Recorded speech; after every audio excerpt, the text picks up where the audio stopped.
Lisa paused at the hallway window. Rain hammered the parking lot in sheets, drowning the world in gray. Perfect. 20 hours on her feet, and tonight already carried the kind of mistake that never stayed contained. She exhaled, exhausted, and pushed into the locker room. Stopped. Her locker was open. Not forced. Not searched. Just open. On the bench beneath it sat a single object. A black umbrella. Folded neatly. Perfectly placed. Still warm when she touched it. Her breath hitched. No note. No message. But she didn't need one. Only one person moved like this, silent, precise, leaving presence instead of footprints. Only one person could walk into her hospital without permission. Only one person would anticipate her need before she ever voiced it. Kongmin. He shouldn't be here. Not in her world. Not in daylight. Lisa closed her eyes, the umbrella trembling slightly in her hand as rain pounded the roof. He was close. Too close. And whatever had drawn him out of the shadows meant something had already gone wrong. 6 hours earlier. The scalpel slipped. Not from Lisa Day's hand, her grip was perfect, steady as stone, but from the trembling fingers of Dr. Thomas Chen, the chief of surgery's son, who'd frozen mid-incision while she guided him through what should have been a routine appendectomy. Blood pooled in the cavity, dark and accusing, and Lisa's heart hammered as she calmly called for suction, her voice cutting through the OR's sudden tension like her blade through tissue. Clamp, she said, not to Thomas, but to the scrub nurse who knew better than to hesitate. Lisa's small hands moved with precision that bordered on artistry, her fingers a blur of controlled urgency as she contained the bleed Thomas had caused. Sweat beaded on her upper lip beneath her surgical mask, but her movements never wavered. She could feel the anesthesiologist's eyes on her, the attending surgeon's silent assessment from the observation deck above. This was her third save this month. Her third time pulling Thomas Chen's incompetent ass out of the fire. Nice catch, Dr. Day, the attending's voice crackled through the intercom, deliberately neutral. Everyone in this or knew what had happened. Everyone knew Thomas had panicked. And everyone knew that by tomorrow, Thomas would somehow take credit for the save while whispers followed Lisa through the hospital corridors. Scholarship girl, too ambitious, doesn't know her place. The surgery ended without further incident. Lisa stripped off her gloves with controlled movements, her petite frame vibrating with exhaustion she couldn't show. At 5'3" and soft in all the places Thomas and his circle found worthy of cruel commentary, she'd learned to make herself seem taller through sheer competence. Her dark skin gleamed under the harsh surgical lights as she scrubbed out, watching pink-tinged water spiral down the drain. Dr. Day. She didn't turn. She knew Thomas's voice, that particular blend of privilege and mediocrity that made her teeth ache. Thanks for the assist in there, he said, loading the word assist with just enough condescension to make it clear what story he'd be telling. I had it under control, but it's good to see the residents working as a team. Lisa's hands stilled under the running water. Her reflection in the chrome faucet showed her exhaustion, dark circles under darker eyes, her natural hair pulled back in a surgical cap that had left indents across her forehead. She was beautiful in a way that made people underestimate her. Soft features, warm brown eyes, a mouth that smiled too easily at patients and colleagues who deserved neither her warmth nor her time. Of course, she said quietly, because what else could she say? Thomas's father controlled her career with the stroke of a pen. One complaint, one whispered concern about her attitude, and her residency, everything she'd sacrificed for, every sleepless night and borrowed dollar, would evaporate. She finished scrubbing and left the OR, exhaustion pulling at her like hands trying to drag her under. The hospital corridor stretched before her, fluorescent lights humming their familiar migraine-inducing song. It was nearly midnight. She'd been on her feet for 16 hours. Her phone buzzed in her locker. One message, from a number that never appeared in her call history, that would vanish from her phone within minutes of reading. How is your night? 3 words. That was all. But Lisa's chest tightened anyway, her pulse quickening in a way that had nothing to do with exhaustion and everything to do with the memory of a boy who used to wait for her after tutoring sessions, a delinquent with bruised knuckles and eyes that saw too much, who'd once told her she had the kindest hands he'd ever known. Yeo Kongmin. She shouldn't text back. They'd agreed, years ago when he'd begun his ascent into the darkness he'd been born for and she'd started medical school, that distance was safest. His world and hers couldn't coexist. His name alone could destroy her career if anyone connected them. But her fingers moved anyway, Long. You?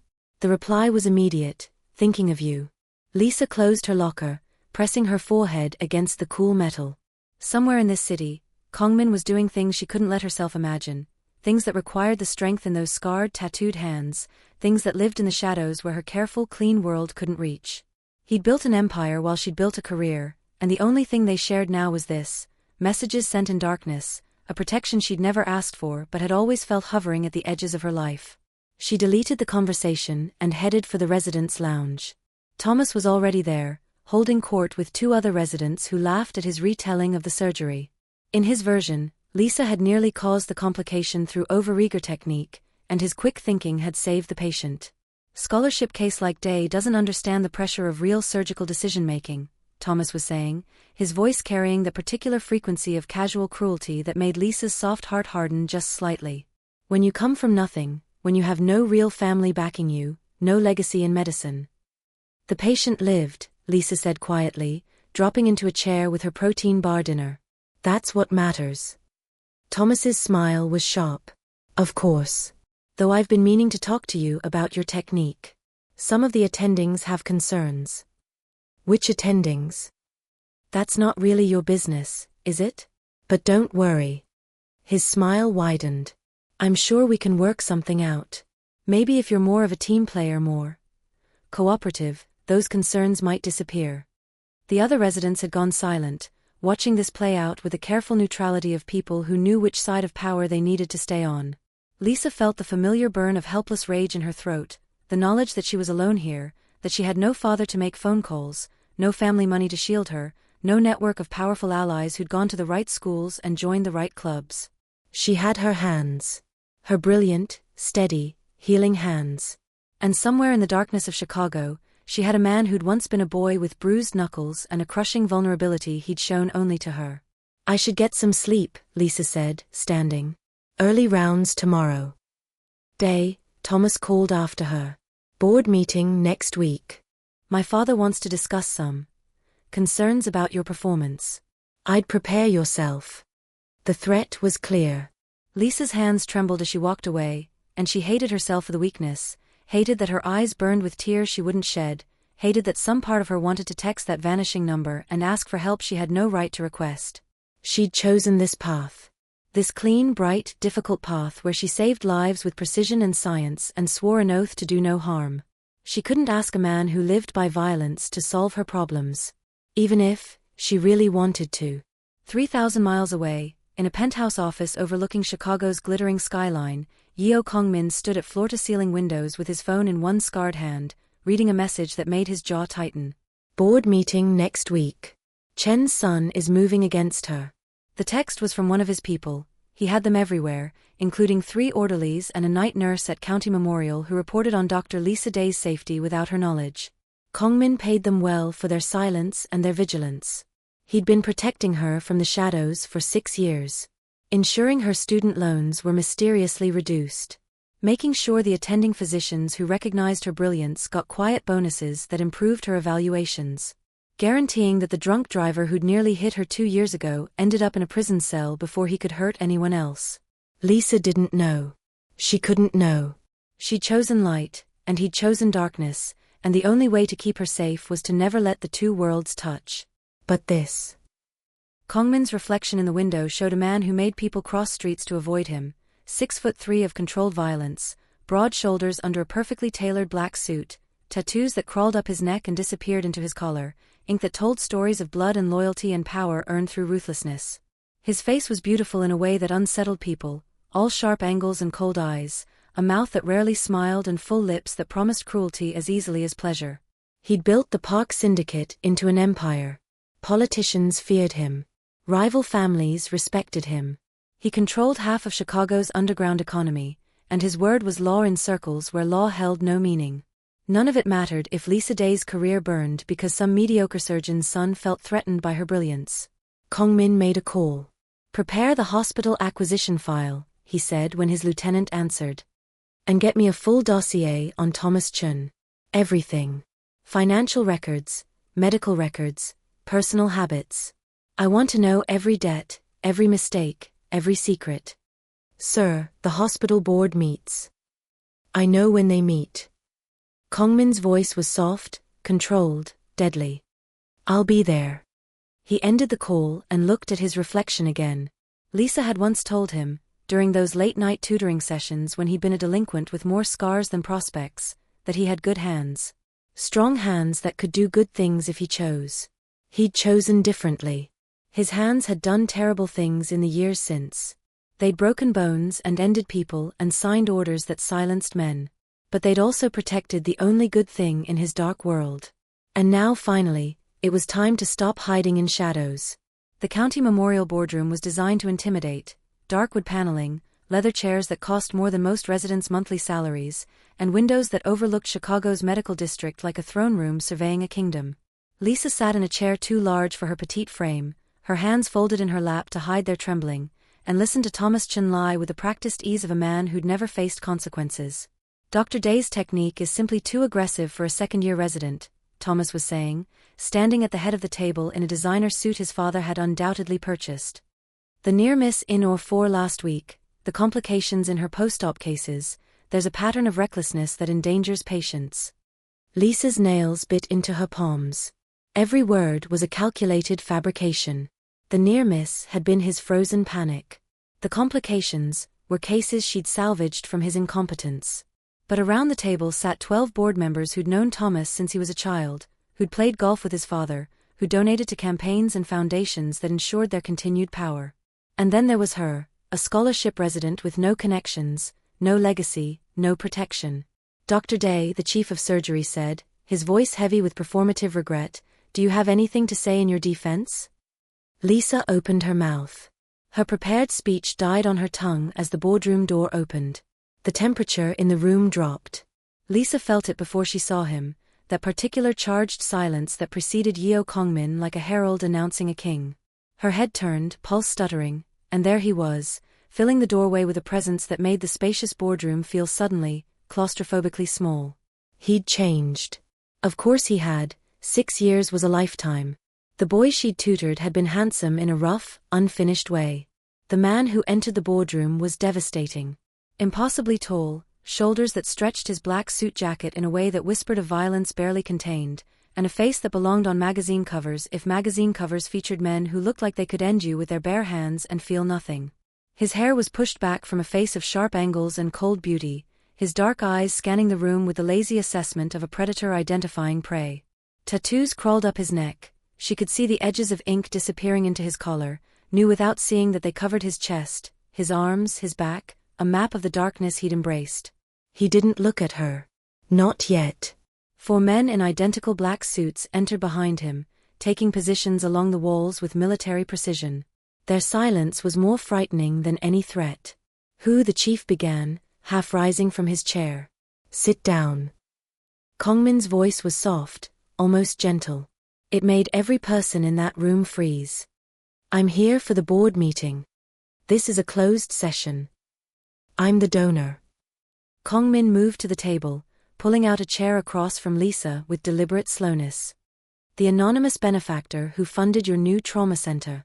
$200 million, if memory serves. I believe that grants me a seat at this table." The silence was absolute. Lisa couldn't breathe.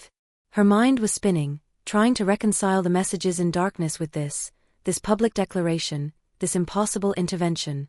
Kongmin had sworn he'd stay in the shadows. They'd agreed. This was her world, her career, her. His eyes found hers. The impact was physical. Lisa felt it in her chest, her stomach, lower. Heat and ice simultaneously. His gaze was cold, controlled, revealing nothing, but she knew him. She knew the slight tightness around his eyes, the way his jaw clenched for just a moment, the muscle that jumped in his throat. He was furious. Not at her. For her. "Mr. Yeo," the chief said carefully, recovering his composure with visible effort, "while we appreciate your generosity, this is an internal matter. You're trying to fire Dr. Day for surgical complications she didn't cause." Kongmin's voice never rose. He didn't need volume to fill the room with dread. "That interests me. You see, I have certain standards for institutions I fund. Excellence. Integrity. Fairness. And I've been reviewing Dr. Day's record extensively. He withdrew a folder from his jacket, black leather, expensive, ominous, and placed it on the table. Her surgical outcomes are exemplary. Her patient satisfaction scores are the highest in her residency class. Her techniques, while unconventional, show the kind of innovative thinking that builds great surgeons. Kongmin opened the folder, his scarred hands moving with deliberate care. So I have to wonder why a resident with such a remarkable record would be facing termination. There have been concerns, Thomas started. From you. Kongmin's eyes shifted to Thomas, and Lisa watched the younger surgeon pale. Dr. Thomas Chun. Let's discuss your record, shall we? Another folder. This one thicker. 14 surgical complications in 18 months. 7 cases where attending physicians had to intervene to prevent catastrophic patient harm. 3 formal complaints from nursing staff regarding inappropriate behavior in the OR. Kongmin's voice remained soft, conversational, as he recited facts that drained color from Thomas's face. And then there's the interesting matter of your gambling habits. The chief of surgery stood. That's enough. Sit down. This time, Kongmin's voice carried an edge that made Lisa's breath catch. The chief sat. Your son owes $300,000 to various establishments across this city. Most of it to the Park Syndicate. My syndicate. Horror dawned on Thomas's face. Lisa watched, transfixed, as the man who'd tormented her for months realized exactly what kind of danger he was in.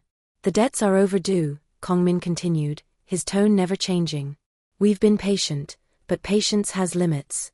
And when I learned that one of my debtors was attempting to destroy the career of a brilliant surgeon to cover his own incompetence.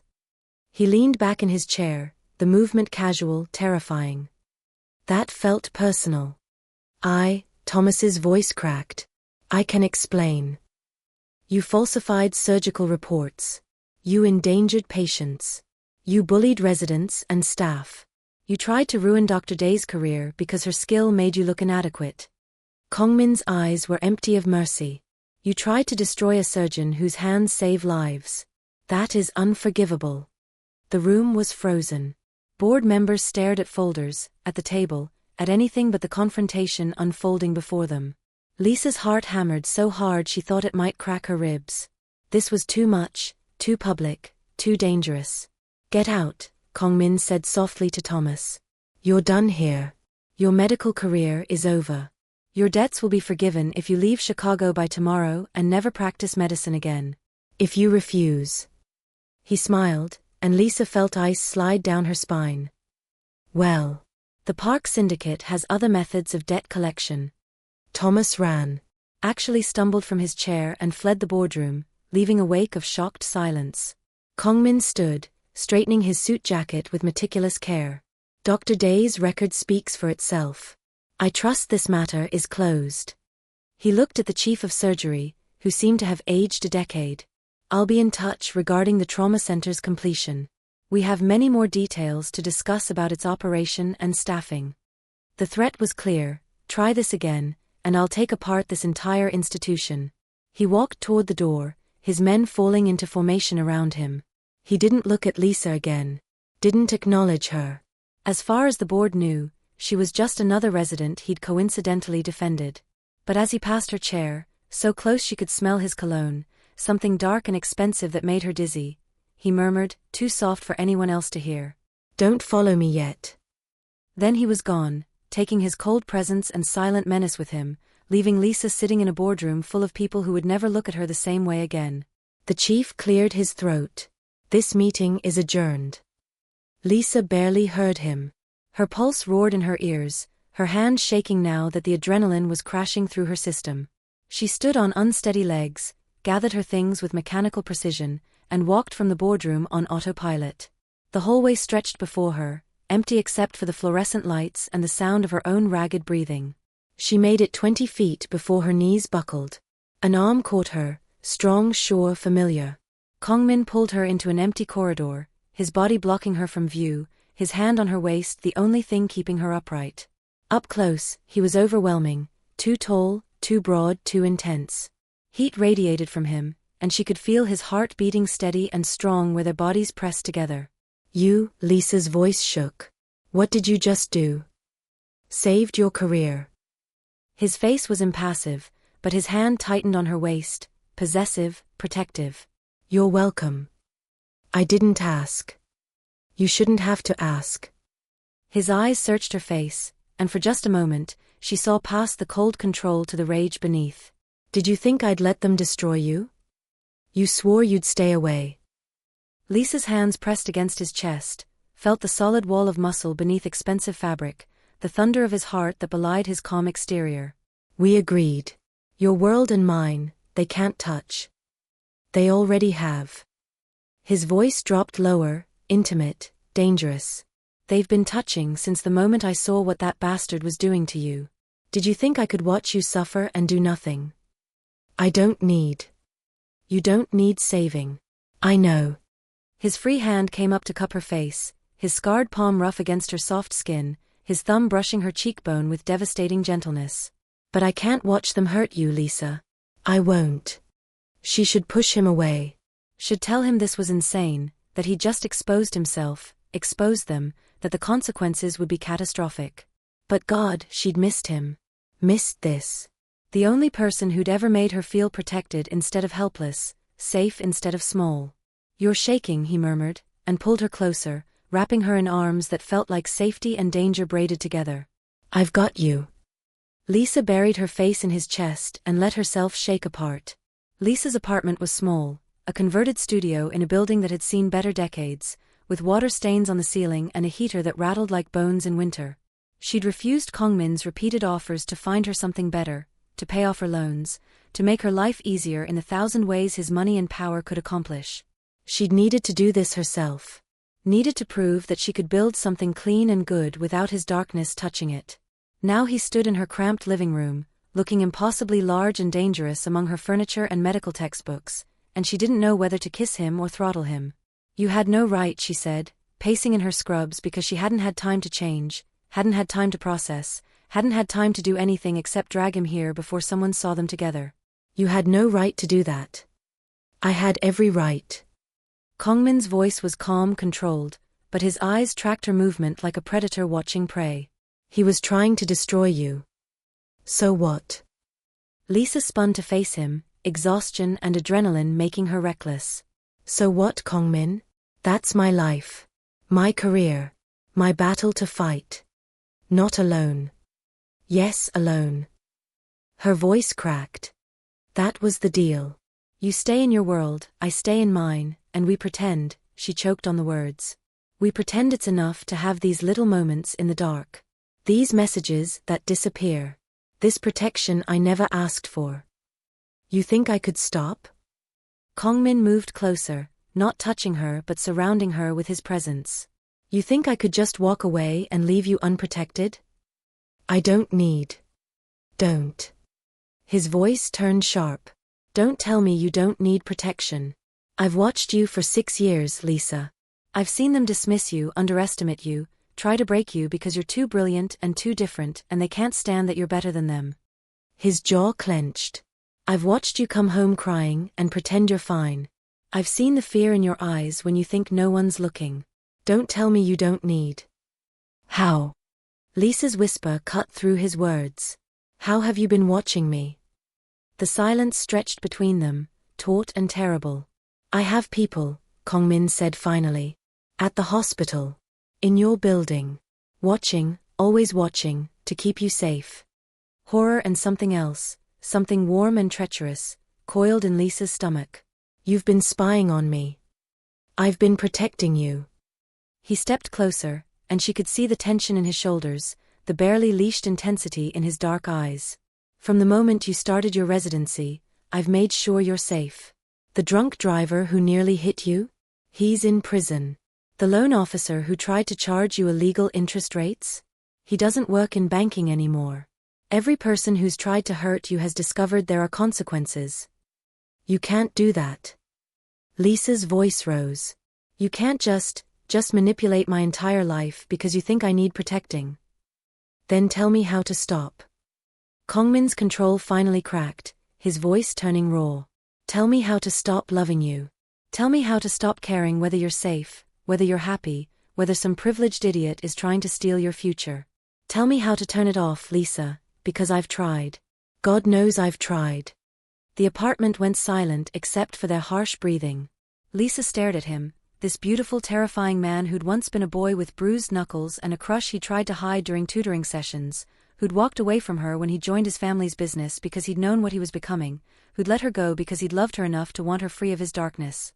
I stayed away, Kongmin said quietly, because I didn't want my world to stain yours. Because you deserved clean hands and a clean conscience and a life that had nothing to do with what I am. But watching them hurt you, seeing you suffer alone, his hands curled into fists. I can't do it anymore. I won't. Even if it costs me everything? Lisa's voice broke.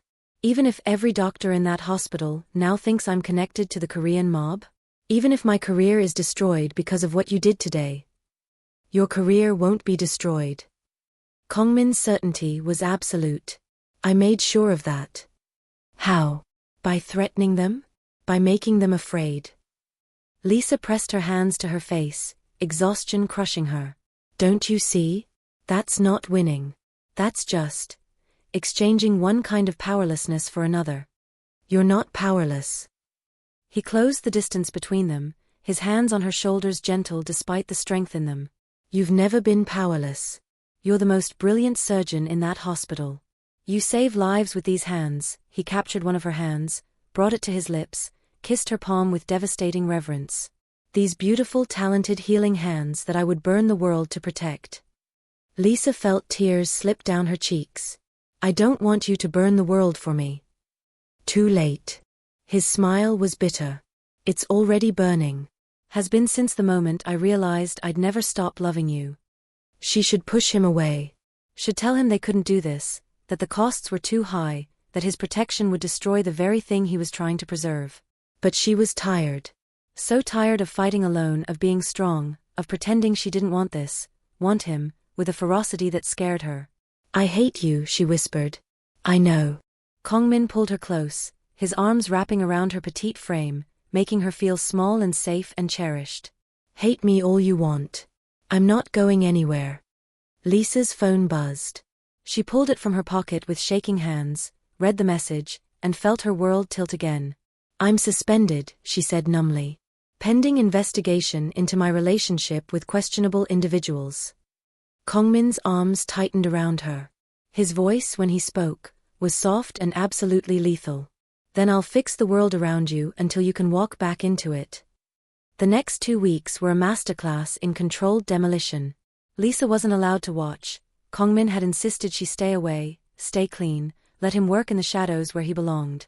But she heard the results through the hospital grapevine, through whispered conversations that reached her even in suspension. Anonymous tips to medical licensing boards. Financial audits that revealed decades of kickbacks and embezzlement.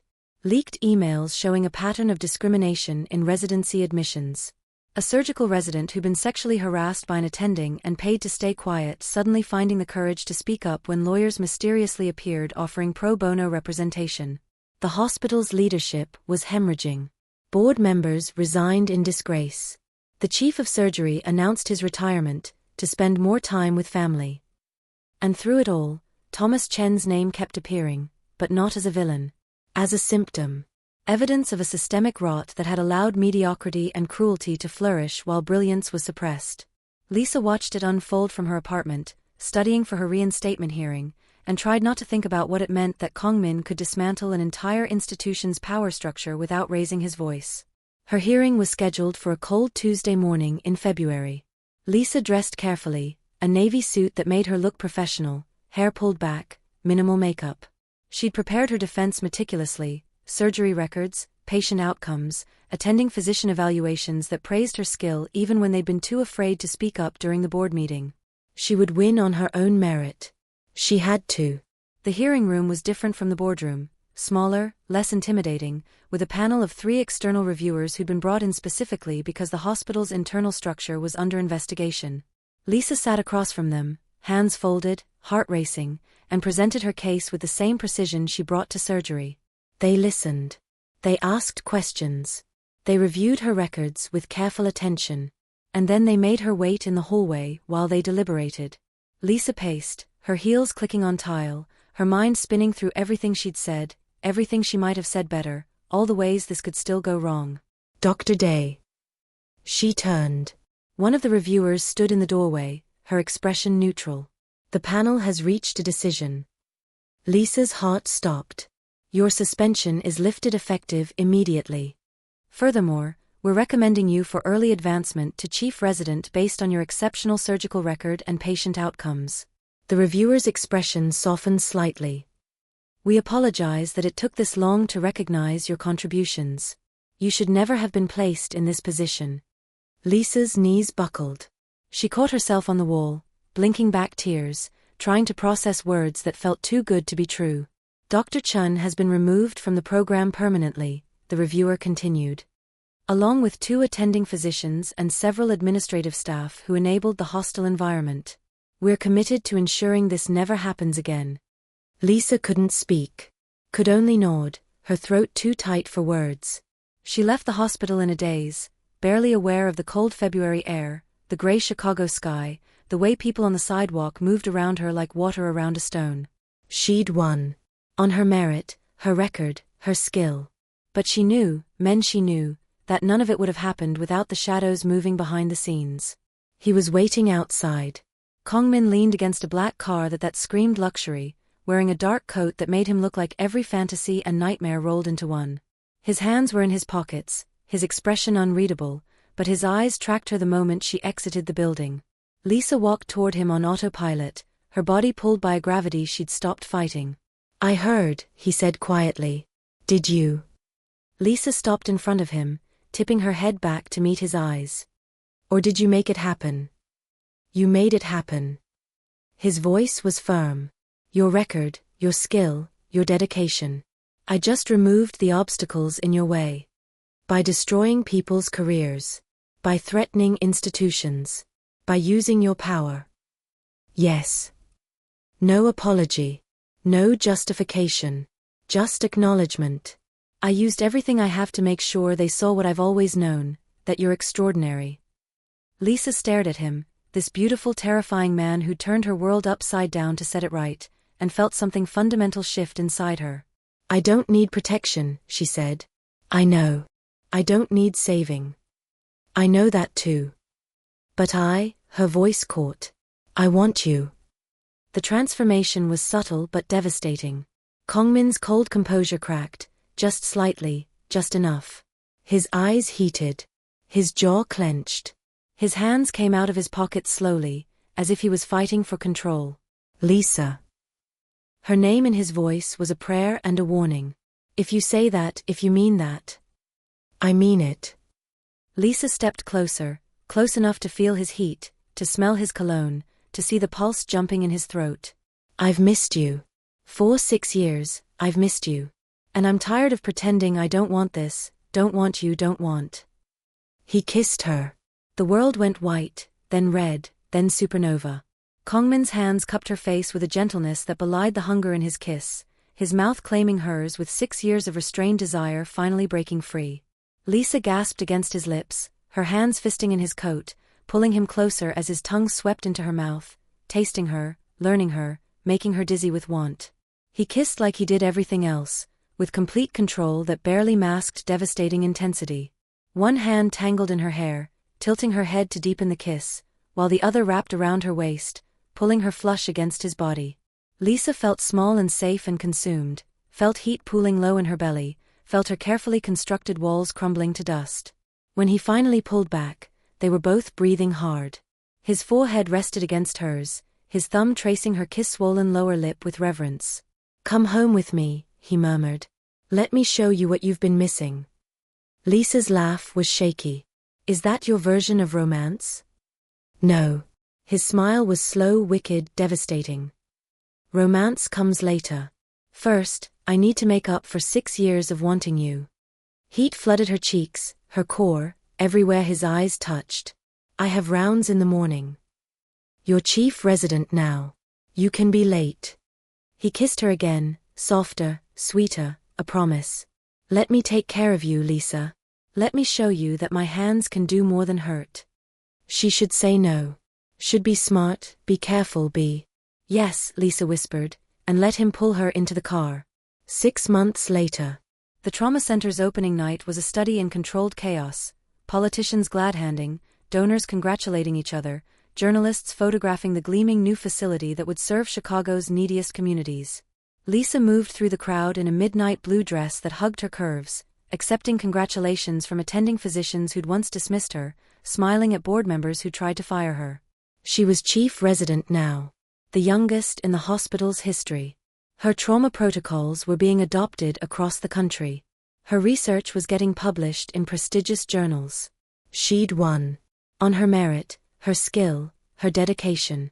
But when she looked across the crowded atrium, past the champagne and canapes and self-congratulation, she saw him. Kongmin stood against the far wall, wearing a black suit that made him look like sin incarnated, his dark eyes fixed on her with an intensity that made her skin heat despite the crowd between them. He'd avoided the spotlight tonight, had let the hospital administration take credit for the building he'd funded, had stayed in the shadows where he was most comfortable. But he'd come. For her. Lisa excused herself from a conversation with the new chief of surgery and crossed the atrium, weaving through bodies until she reached him. "You're lurking," she said. "I'm watching you shine." His smile was small, private, meant only for her. "It's my favorite view." 6 months. 6 months of learning each other again, of building something between his darkness and her light, of proving that two worlds could coexist if both people were willing to bend. He taught her that protection didn't mean control, that his ruthlessness could be channeled into keeping her safe without diminishing her strength. She taught him that love didn't require sacrifice, that she could stand beside him without losing herself. They were still learning.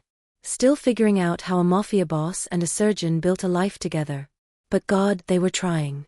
"Come with me," Lisa murmured, taking his hand. "I want to show you something." She led him through corridors still smelling of fresh paint, past operating rooms equipped with cutting-edge technology, to a small office on the 3rd floor.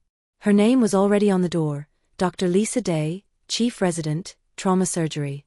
Kongmin's hand tightened on hers. "Lisa. You did this." She turned to face him, reaching up to cup his beautiful, dangerous face. "You built this for me. For Chicago. For all the people who'll be saved here. I built it because your hands save lives." His voice was rough with emotion. "And I wanted to give them the best possible place to work." Lisa pulled him down into a kiss, pouring 6 months of gratitude and love and desire into it. He responded immediately, his hands spanning her waist, lifting her easily onto the desk, stepping between her thighs with a hunger that made her pulse race. "We can't," she gasped against his mouth even as her legs wrapped around his hips. "The party can wait." He kissed down her throat, his teeth grazing her pulse point. "I've been watching you all night in this dress. Do you know what you do to me? Tell me."